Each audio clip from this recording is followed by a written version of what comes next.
Un héroe extranjero. Capítulo 33. La situación en Sandala había llegado a un punto crítico. Las atrocidades de la maldad humana estaban en su máxima expresión.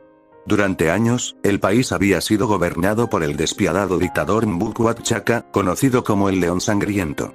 Un señor de la guerra que se había apoderado de la mayor parte del ejército del país mientras generaba un golpe de estado que había desestabilizar el país llevándola a la extrema pobreza.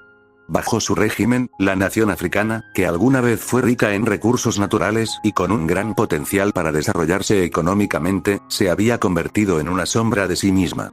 Sepultadas bajo las ambiciones de unos pocos que se beneficiaban del sufrimiento del pueblo sandales. Las calles de la única ciudad estaban vacías y deterioradas por el equipo bélico.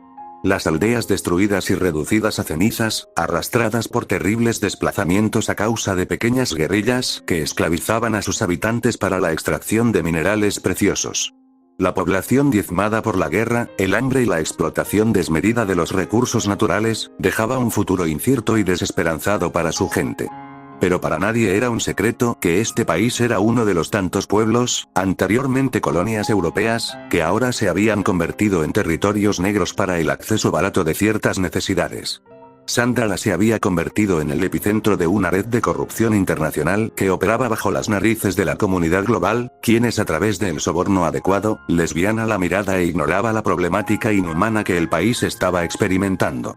Mientras corporaciones de renombre y países desarrollados se beneficiaban de los minerales extraídos a costa de la miseria del pueblo sandalés, su gente se envía en la miseria y la esclavitud autoimpuestas por su propia sangre. Y todo por la codicia del poder. Pero esta situación había llamado la atención de personas poderosas, con gran renombre mundial interesados en resolver la problemática de aquella nación.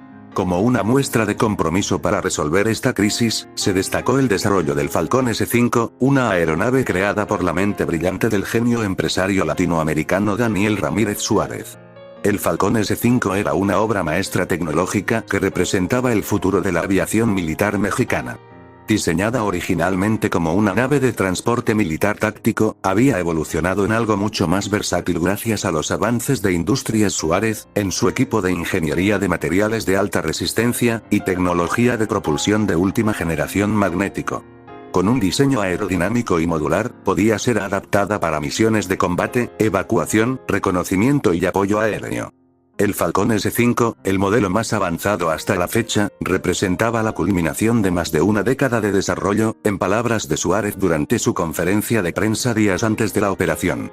Este vehículo aéreo de última generación contaba con características que lo diferenciaban de cualquier otro en su clase, demostrando una superioridad tecnológica por la que México era conocida en estos tiempos. Entre algunas de sus características estaban los siguientes. Tecnología de camuflaje óptico. La nave podía volverse prácticamente invisible al ojo humano y a los radares, permitiéndole infiltrarse en territorio enemigo sin ser detectada. Sistemas de escudos energéticos avanzados.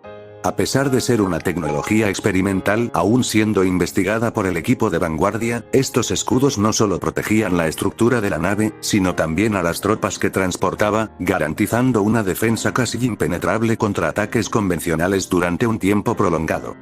Motores de propulsión híbrida. Podía alcanzar velocidades supersónicas y, al mismo tiempo, volar de manera casi silenciosa a bajas altitudes, lo que lo hacía ideal para operaciones de infiltración y evacuación en áreas hostiles. Armamento de precisión.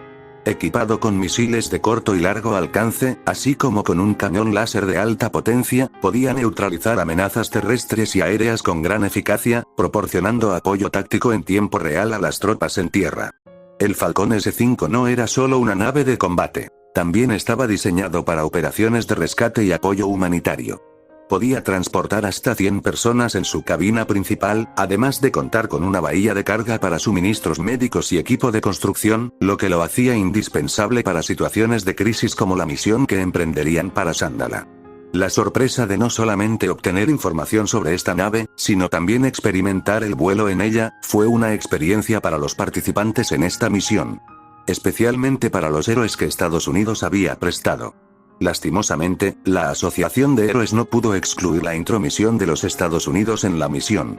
A través de presiones sutiles por parte de la Casa Blanca, la ONU consideró en expandir el personal requerido, agregando a los Estados Unidos como un elemento beneficioso y casi crucial para garantizar el éxito de la liberación de Sándala. Todos sabían exactamente lo que estaba pasando en realidad, pero dejaron pasar la situación porque ya tenían en cuenta esta posibilidad. Accedieron a participar junto con el país de los Estados Unidos, quien colaboró donando parte de uno de los equipos más prometedores de héroes en el país, junto con uno de sus mejores equipos tácticos de sus fuerzas especiales. El conflicto en Sándala no se limitaba a las atrocidades que M'Buku cometía contra su propio pueblo. Desde la llegada al poder del dictador, el país había caído en un ciclo de violencia interminable. La guerra civil, alimentada por facciones rebeldes que intentaban derrocar al régimen, había desatado una catástrofe humanitaria. El hambre y la pobreza eran rampantes, y algunas aldeas enteras se habían visto obligadas a abandonar sus tierras, refugiándose en campamentos donde la ayuda humanitaria apenas llegaba. Aunque al menos habían corrido con la suerte de no terminar esclavizadas como muchas otras. Las imágenes de niños desnutridos y familias devastadas por la guerra llenaban los noticieros internacionales, pero la intervención global había sido mínima hasta ahora, por obvias razones. Lo más devastador de la situación en Sándala era la explotación minera. Las tierras fértiles y ricas en recursos que una vez sostuvieron al país ahora se utilizaban para extraer minerales preciosos como el coltán, cobalto, uranio empobrecido y otros metales raros, esenciales para la producción de dispositivos electrónicos y la generación de energía en países desarrollados. Estos minerales, extraídos a un costo humano impensable, eran vendidos en el mercado negro a corporaciones de renombre y gobiernos que necesitaban abastecer su creciente demanda de tecnología y energía. Se decía por las redes oscuras del país, que Francia era un fiel comprador de estos recursos, al igual que Inglaterra, y otros países conocidos, aunque en menor medida. M'Buku había creado un sistema económico paralelo en el que los minerales se extraían a través de trabajo forzado y se vendían clandestinamente. Las condiciones de trabajo en las minas eran inhumanas, a través de la mano de obra esclava. Los mineros, muchos de ellos niños y ancianos, eran obligados a trabajar jornadas interminables hasta la inconsciencia o el fallecimiento. La mayoría de las veces, sin comida ni agua, aumentando la probabilidad de fallecimiento crónico. Y todas estas atrocidades, bajo la amenaza constante de la milicia de M'Buku. Las enfermedades y los accidentes eran comunes, y cualquier intento de rebelión o desacato era castigado con la muerte inmediata, aunque extremadamente dolorosa. Si no se llegaba a cumplir la cuota requerida, se elegía al azar a cualquier desafortunado, y se le cortaba las manos como castigo, para después ser echado a perros hambrientos que lo devoraban estando vivo. Se estimaba que más del 70% de la población activa del país trabajaba directa o indirectamente para el régimen en las minas, mientras que los beneficios de esa explotación nunca llegaban al pueblo. La intervención por parte de la Asociación de Héroes no fue del agrado para ciertos poderes beneficiados de los recursos extraídos en aquel país. Se esperaba que la ONU buscara la manera de evitar que la Asociación de Héroes hurgara la nariz allí, pero cuando se vieron presionados por la presión de las protestas masivas organizadas por la Asociación de Héroes, tuvieron que ceder. A medida que las atrocidades cometidas en Sándala se hacían cada vez más difíciles de ignorar, la presión internacional por parte de activistas en su mayoría comenzó a aumentar. Organizaciones de derechos humanos no tuvo más remedios que juntarse con la Asociación de Héroes, pudiendo reconocer con claro descontento el intento de la Asociación de Héroes para usurpar su posición y sus funciones. Ningún soborno valía su desplazamiento por la Agencia Federal de Asuntos Internacionales. Comenzaron a demandar una intervención para derrocar al régimen de M'Buku y liberar al pueblo de Sándala debido a la presión, permitiendo que todo esto fuese posible debido a que Sándala en parte carecía de algún arma de disipación nuclear. Sin embargo, las naciones más poderosas del mundo parecían reticentes a involucrarse directamente. A pesar de los horrores que ocurrían a diario, la realidad era que muchos países occidentales dependían de los minerales extraídos en Sándala para mantener sus industrias tecnológicas y energéticas en funcionamiento. Este fue el contexto en el que Daniel Ramírez Suárez se interesó por la situación en Sándala. Expresó su preocupación por un pueblo diezmado por miseria y terror, aludiendo a la similitud con la que Latinoamérica estaba sumergiéndose anteriormente. Aunque públicamente expresó su preocupación por la crisis humanitaria y la devastación económica del país, había un interés subyacente más profundo de los cuales solo los altos mandos de México y el director de la Asociación de Héroes sabían. Un recurso único en las profundidades de las montañas de Sándala. Aquel material era un mineral invaluable para el desarrollo de su tecnología. Suárez, siempre pragmático, diseñó una forma de estabilizar el país de tal manera que no solo beneficiaría a la gente de Sándala, sino también a sus propios proyectos de expansión tecnológica y financiera. Mientras la operación comenzaba a tomar forma, las tensiones entre los distintos grupos de héroes no se hicieron esperar.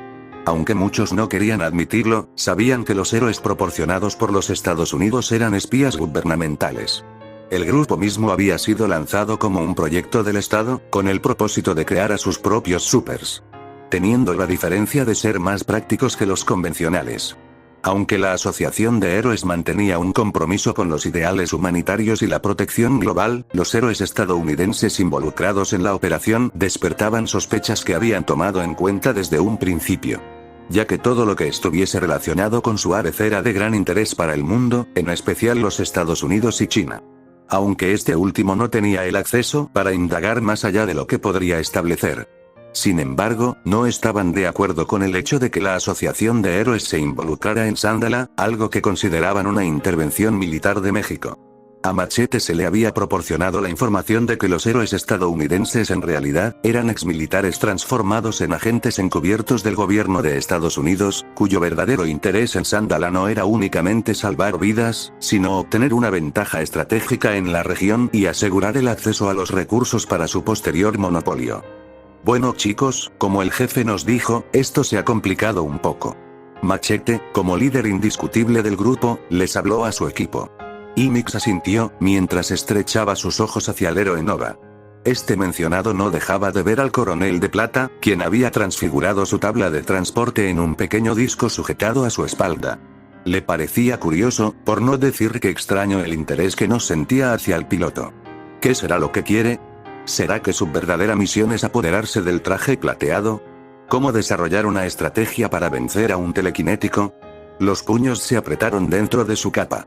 No estaba ignorando su fracaso pasado, en las instalaciones Suárez, cuando el equipo negro de la CIA había logrado apoderarse el traje astronauta de la empresa, escutiendo en la cara de los mexicanos por tal osadía. Ninja mexicano por su parte, parecía completamente despreocupado. Pero muy en el fondo, me sentía completamente en peligro debido a la presencia del equipo de héroes en los Estados Unidos. Ellos lo superaban, en poder, evidentemente. Si cada uno de ellos le mostraran sus verdaderos colores aquí y ahora, probablemente no saldrían muy bien parados de una situación en la que la violencia estuviera de por medio.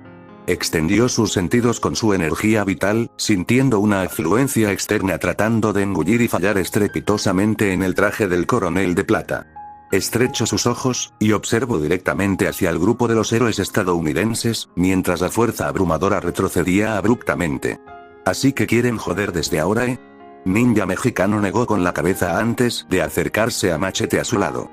Mantener los ojos muy abiertos, no se puede confiar en el equipo estadounidense. Machete asintió, completamente de acuerdo.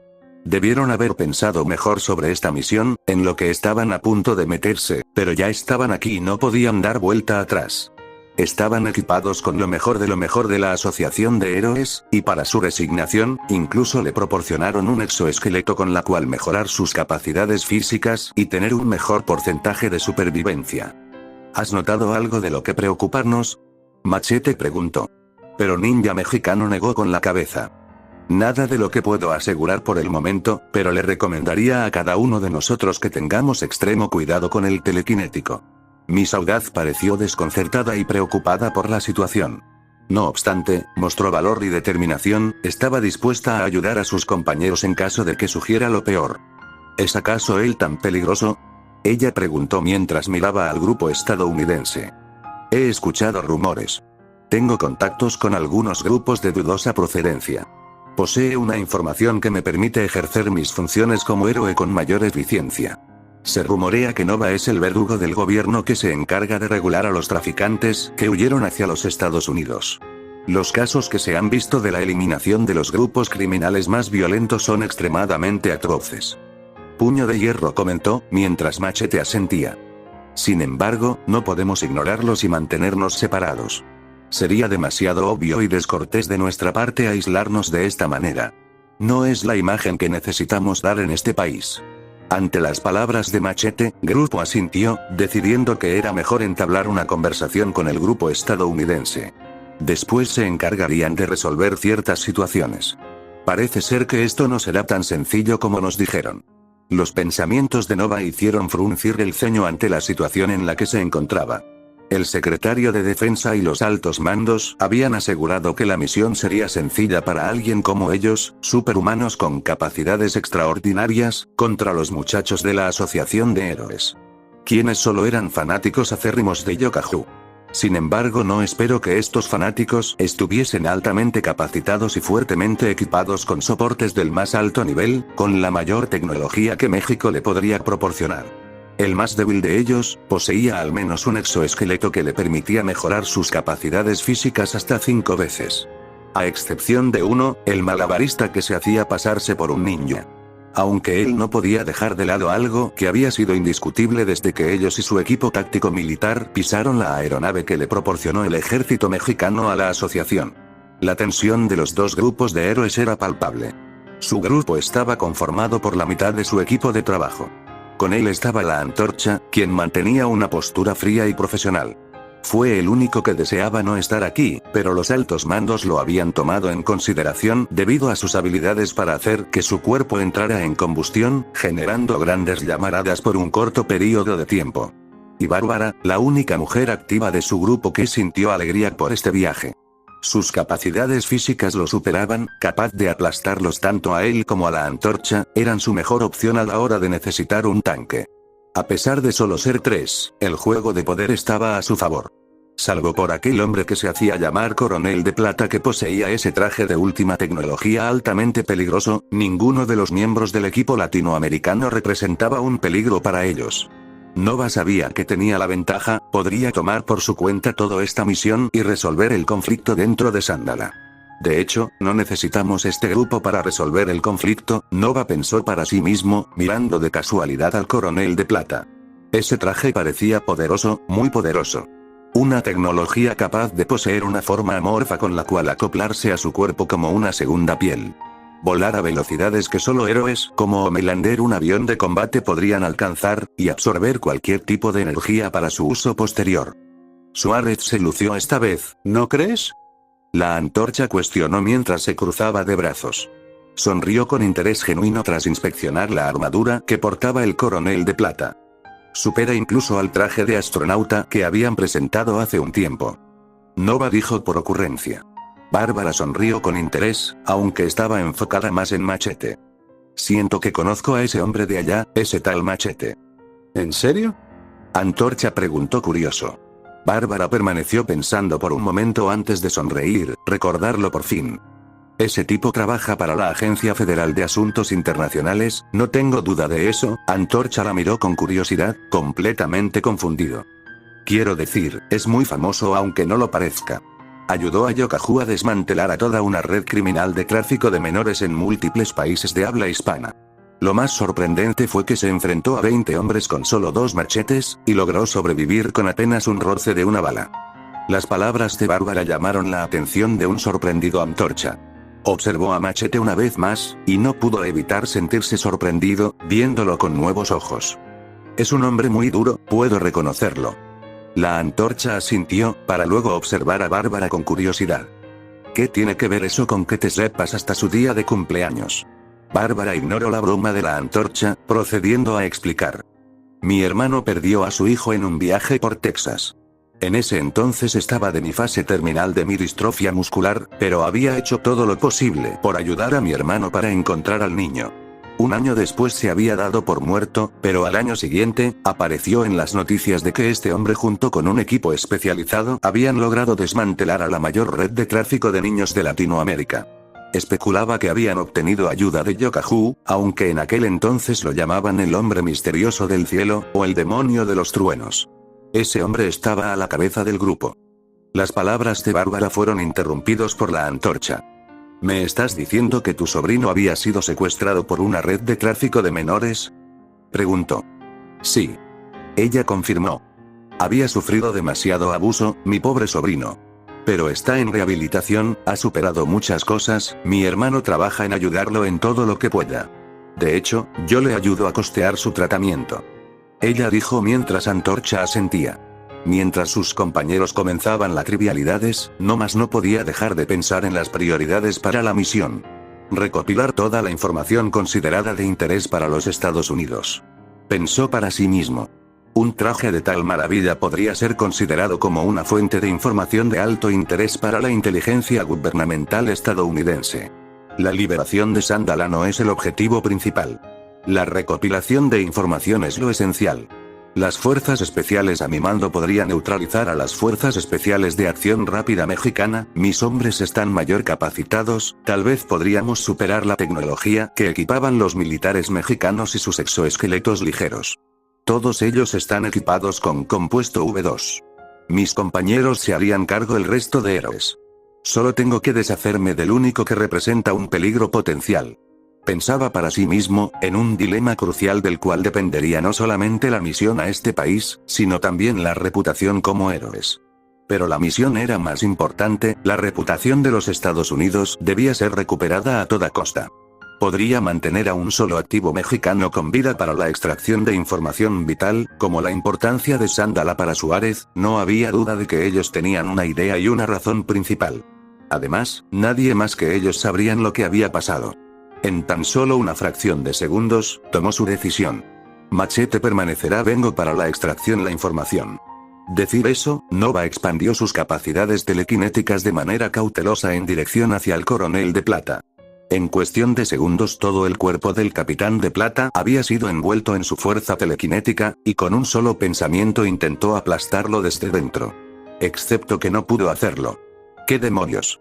Nova pensó sorprendido, sintiendo el cuerpo del capitán de plata, pero incapaz de ejercer una fuerza telequinética sobre él. Tenía idea de cómo era posible que alguien pudiera eludir su influencia, pero era la primera vez que sentía algo más que una simple resistencia. Era como si tratara de sostener el aire.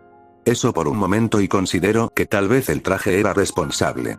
Recordó que aquel traje poseía alguna capacidad de manipulación sobre la gravedad, y comprendió que las cosas no serían tan sencillas. Como sospeché, el coronel de plata representa el mayor peligro del Grupo de México. Pensó para sí mismo, si dejar de intentar aplastar al piloto desde dentro del traje. Para su sorpresa, aquel malabarista que se hacía pasar por ninja se sobresaltó por algo, dirigió su mirada hacia él, como si pudiera reconocer lo que estaba haciendo. Nova no perdió un segundo en cancelar su influencia telequinética sobre el coronel de plata. Se dio cuenta. Nova reflexionó para sí mismo sorprendido. ¿Pero cómo? Pensó. Luego recordó múltiples informaciones por parte de la Casa Blanca. El ninja mexicano era un comodín del que ellos desconocían. Una persona normal capaz de aferrarse a las paredes, mejorar sus capacidades físicas, idealizar trucos relacionados con la cultura japonesa denominado como ninjutsu y genjutsu. Se creía que tal vez fuese un ninja de Japón, una familia ancestral de la isla con habilidades extraordinarias, los cuales ellos eran incapaces de obtener información más allá de su existencia, pues habían solicitado algunos servicios en tiempos anteriores, como para la muerte del presidente Kennedy. También estaba el hecho de que la imitación de Nocturno lo observaba, con mucha cautela para hacer considerado normal. Aunque no era una amenaza para él, no podía dejar de lado que este chico representaba un peligro por su alta capacidad para neutralizar a personas superhumanas. Logró contener al equipo de Mayri y algunos espías alterados de China. No puedo subestimar a ese crío melancólico. Ambos equipos permanecieron separados durante el transcurso del tiempo, hasta que Machete, como líder del equipo de héroes de Latinoamérica, decidió acercarse a ellos. Cuando ambos se encontraron, permanecieron en silencio por un momento antes de estrechar la mano hacia él y presentarse. Sé que no nos presentamos adecuadamente durante el viaje, pero creo que es momento de ponernos al día entre nosotros. Machete decía mientras Nova estrechaba su mano. Placer es nuestro, y tienes toda la razón. Nova ha decidido seguir su juego, no había necesidad de joder las cosas precipitadamente, teniendo tantas variables de las cuales desconocía por el momento. Puedes llamarme Nova, son parte de mi grupo, la Antorcha y Bárbara. Placer en conocernos, puedes llamarme Machete, ellos son Imix, ninja mexicano, Miss Audaz, Puño de Hierro y el Coronel de Plata, integrante más nuevo de la Asociación de Héroes. Será un placer trabajar con ustedes, señores. Mientras ambos equipos dialogaban para elaborar una estrategia para la eliminación de los contingentes, el tirano y señor de guerra Mbuku parecía desesperado. Quería huir, pero sus benefactores no se lo permitirían. Después de todo, Rusia consideraba que este país era su principal fuente adquisitiva y legal, con el cual lograron levantar la economía de su pueblo y sobrevivir al desgarro que a los Estados Unidos habían creado en su nación con la pérdida de la Guerra Fría. Por lo tanto, ante la situación de la aparición de la Asociación de Héroes en su territorio, la KGB no permitiría que Suárez interfiriera en los intereses de Rusia.